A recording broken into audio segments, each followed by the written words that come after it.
You can never, as a continuity girl, sit back and think, I've got it.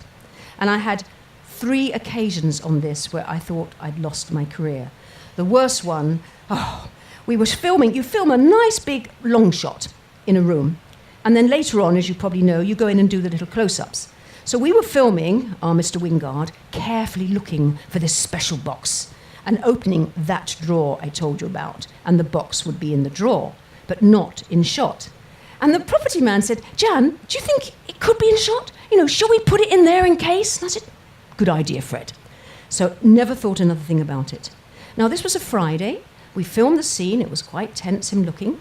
And at the end of it, the director looks at me and says, OK, Jan, did I like any of them? I said, oh, yes, take 1, 3, and 4 were fine. Right, we'll print it. OK for sound? OK for light? Fine. We'll print it.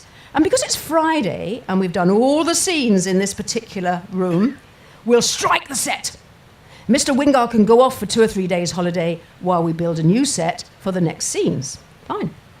On Monday morning, always the morning after filming, and in this case, Monday after Friday, you watch what's called rushes. And this is the film of the previous day. And of course, there was no video in those days. I had to have everything written down in a 10-colour pen. Take 1 in red, take 2 in blue, take 3 in green. So when the director said, why didn't I like take 2, Jan? You could quickly look, oh, that's where he fell over. Take 3, oh, that's where the sound man didn't like it. Take 4, oh, you like that one. So it was really quite important. So we're sitting watching the rushes, and with horror, I can see that the property man did not put the box in the drawer. It was in the middle of the desk. So here we have Mr. Wingard merrily looking for this elusive box, and it's in the middle of the desk.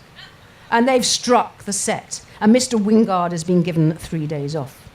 And the director was a man called Leslie Norman, who directed The Cruel Sea. He was one of the old good types. He'd also been an editor, so he was pretty well on the ball, and I had to say, Les, did you spot my deliberate mistake? He said, what do you mean, Jan? I said, I've made a terrible mistake, Les. Be quiet, show the film again. He watched it 3 times, and he didn't notice. And when I explained, he said, because of course it was in soft focus. You're looking at the star. Nobody's looking at that soft focus box that to me is going dong, dong, dong.